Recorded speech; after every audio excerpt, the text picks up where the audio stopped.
आज आमर सिमुलिया खैरा निर्वाचन मंडल विधानसभा परिप्रेक्षी में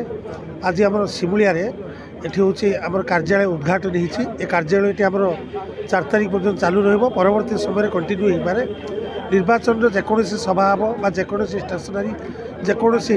कंटाक्ट आम कर्मी मान सहित 22टा पंचायत करूँ से आज ये आम गोटे ऑफिस उद्घाटन कर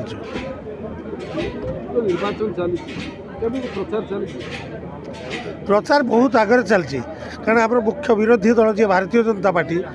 तांकर जी प्रार्थी तांकर 20 दिन पूर्व आम 20 दिन पूर्व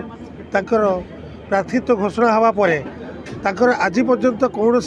कौटी पताका नहीं कौटी किसी ऑफिस देखा होनी कौटी किसी किसी सेमती प्रचार प्रसार नहीं आम 20 तारिख आम प्रार्थी सुभाषिनी साहू घोषणा हवा परे आम 21 तारिख संध्या बेले आसीलु मंदिर को शिव पार्वती मंदिर 21 तारिख पाखु आज पर्यंत आम 9टी अधिक सभा कर सारूँ विभिन्न रैली भी हो सारा बहुत बहुत निर्वाचित प्रतिनिधि तो मान सहित मिशुचु आमर 59 पंचायत 118 निर्वाचित प्रतिनिधि तन्मध्य 100 पाखापाखि निर्वाचित प्रतिनिधि मानक आम सपक्ष रही मोर जो स्पेकुलेसन कौन निश्चित रूप से 1 तारिख जो भोट हम 4 तारिख रिजल्ट गोटे रेकर्ड मार्जिन आम जीतबू यह आशा कर।